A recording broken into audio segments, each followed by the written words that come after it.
Honestly, it's like I didn't expect that whatsoever, especially after Saturday. Like, obviously, I was at the game and walking down that south stand and all singing "Sacked in the Morning." It's like I, there's no way I would have expected that today, but that's just Tottenham Hotspur in a nutshell for you. But It really is. It's like the last, whatever it is, the last two games literally just tells you what a roller coaster being a Spurs fan is. Everyone expecting a win against West Ham, embarrassing performance. Everyone expecting a battering today, and it was a battering, but it was just a battering that Tottenham handed out to Bournemouth, to Dortmund. So, Yep. how do you even begin to assess what Spurs are at this moment in time? I mean, it's definitely a mess. It's just how it's just how you call it. I mean, yeah, I mean, you got to give credit where credit's due. I mean, I was definitely in the Frank out camp Saturday and before today, but Frank got it right today. I mean, I thought Spence on the wing was bold. It's probably how I would have maybe done it, but it's incredibly risky, and it's I don't think many people would have called it at all. I think everyone is expecting to see Colin Moani on the left and Odegaard on the right. But no, I thought it looked really well. Like you guys have touched on, I think with Doggy having him in the attack is just makes such a world of a difference, and I think it really goes under the radar with the fans and with other people just across it because like the width he provides and the energy down the flank and that defensive solidity, I think he just locked down the left hand side today. Um, and yeah, I think overall, I think Solanke as well, having that physical nine just helps us a lot. But yeah, I'm not getting too carried away because it is just one game. And it would be the biggest Spurs thing to, 1-0 against 1-0 to Burnley at Saturday. But no, it's definitely a step in the right direction. And I think we've got to see these more front-footed approaches from Spurs because if we carry on with how we are with West Ham and just letting teams come on to us like we have done, you know, Burnley will take advantage of it. If we do something like we did today, I think you'll have teams having a harder time trying to work out what we're going to do, and we might be a bit more successful. Do you think a large part of that was having the double pivot of Archie Gray and Lucas Bergvall? Because usually, you got one of Rodrigo Bentancur or João Palhinha or players that just don't have the ability or maybe it's just been an instruction from Frank not to pass it forward. But Archie Gray and Lucas Bergvall, for me, made the world of difference today in the midfield. Yeah, definitely.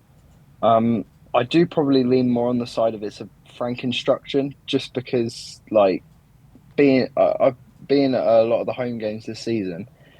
It's just I always find it so frustrating. I mean, I look at someone maybe not so much Polina because he's new, but I look at someone like Bentancur, who, granted, he's had injuries and everything. You can put it down to that, but under Conte and even under And when he first come back, he was brilliant. And in terms of like that kind of progressive carry or finding that pass between the lines, you'd think that kind of Bentancur would be perfect for the system, and a Polina Bentancur pivot with that kind of Bentancur would work. But you're right, it just hasn't. And I think you see with Bergvall and Gray together, that kind of youthful energy where they are a little bit braver on the ball and not as scared to make a mistake. And yeah, like you say, I think it just made a world of a difference. And they just that silkiness on the ball, and it just allowed us to, like Arif was saying, the shorter passes, just zipping it around. It just made us look a lot better. And just yeah, nowhere near as bad as we were at the weekend. So right, let's look a little bit forward to the Burnley game. Obviously, it looks like Bergvall is going to be out. So if Archie Gray's going to start in that midfield, and Simmons obviously playing, if he hasn't picked up a further knock after that great performance, looking at it, if Paulinho was available, let's just say, are you putting Gallagher next to a Gray, a Paulinho next to a Gray, or even an Yves Bissouma next to a Gray against Burnley? Who would you go for? I I would. It's so difficult because you've got obviously Basuma. I think people consider off of Saturday. the more progressive option. Spurs need to take the game to Burnley, and people think Palhinha is kind of the passive option. I think it's important to remember with Basuma, and my personal opinion was that we were so poor against West Ham, and I think everyone in that second half for that 10-minute spell where we kind of looked a little bit brighter was kind of playing off of instincts and off of their own embarrassment, just like they've got their own personal pride to play for. And I don't think just because granted, he's putting in some tackles, he's doing all right. I don't think Basuma, based on that, is ahead of Palhinha in the pecking order. And I think Palhinha probably gets a bit too much hate in terms of his like on the ball ability. I mean, I refuse to believe he can't make a 5 yard pass and he can't pass the ball forward. I personally think it's the system that prevents him from having the options. But if we, I think with this system today, if you see how much Simmons has dropped in and great performance as well, I forgot to say, but it's how much Simmons was dropping in to receive the ball and then going. We haven't seen that. So if Simmons can drop in to pick it up from a Palhinha, or you've still got Gray or Gallagher, or whoever he puts next to him to play the passes, that I think it could still work well. It's just for me, it's always been about Frank this season and his approach, and I think along the same lines of today, I don't see why Palhinha can't fit into this system. And on paper, we should have no problem, but it's Spurs, so don't know. So does this game change anything for you, for your opinions on Frank, or does it just buy him a bit more time, or is it still just, he's got to go or whatever? Well, for me, I've probably been on the side of Frank out for a little while. Saturday for me was more. There's no reason to keep him rather than now he's got to go. I was probably like it not too long after the North London derby because I just thought that was an absolute shambles. See, I still feel that he's a loss against Burnley away from the same fan reaction of he's got to go. Why are we keeping him? And for me, if you're having a guy stay, he's one game away from the sack. That tells me that we've in the fans' opinion anyway, he's not the man for the job. So we're kind of just keeping him around for Frankfurt, and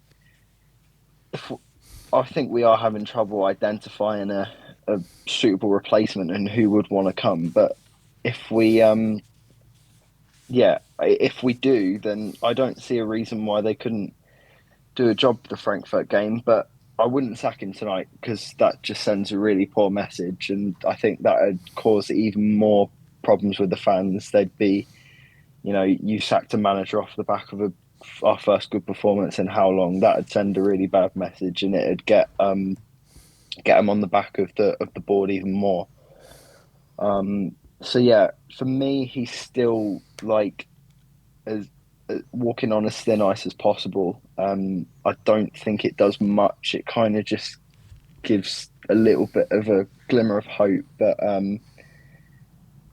I still think if we were to lose Burnley at the weekend, I think the fan pressure comes up again. And equally with Ange, can't ignore the Premier League.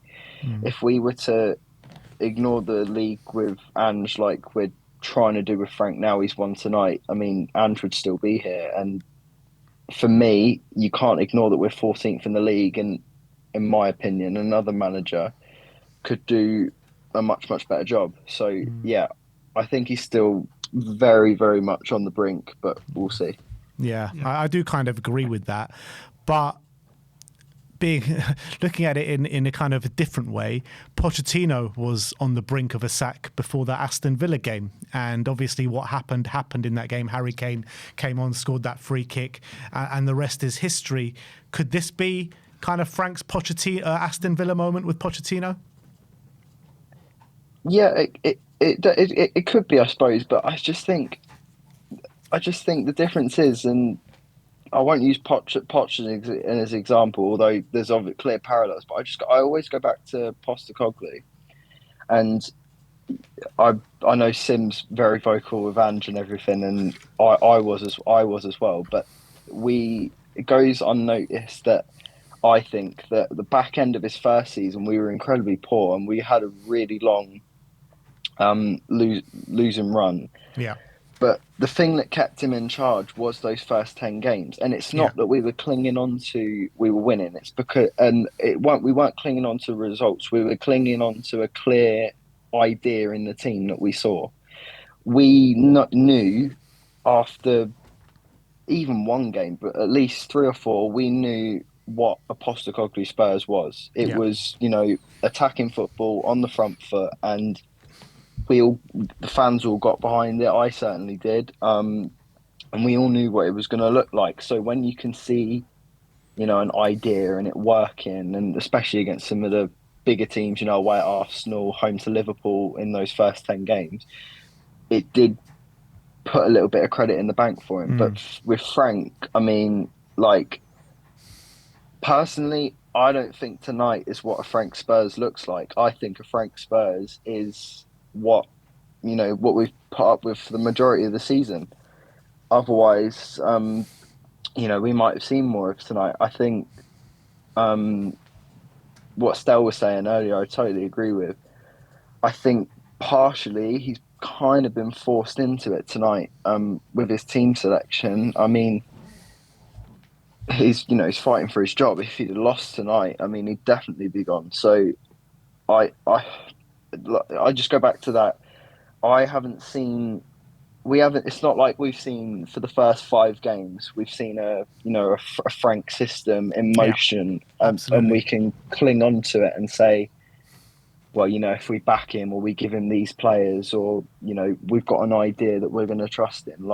I don't know what we're doing. For me, it's just sideways and backwards, and, we lose the ball and then we carry on doing the same thing. And that's not something for me worth clinging on to, like what Ange's first few games was, and like Poch's football was. And with Poch as well, we had slightly different point, but Kane being in the team, that's a youth player. I think the youth integration's been so poor, and having those youth players sprinkled in the team, I think gets the fans on side that they can trust in. But yeah, all in all, I just think it doesn't fundamentally change my opinion. I don't think he's the guy. Like I say, you can't sack him tonight, but personally, I still don't think he'll see the season out. But yeah, we'll see.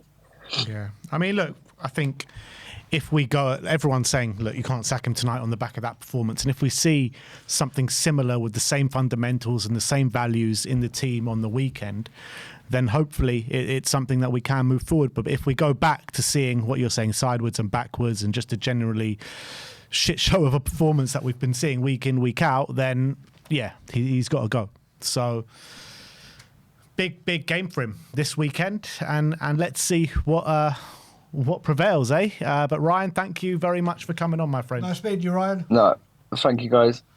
Take care, buddy. Mate.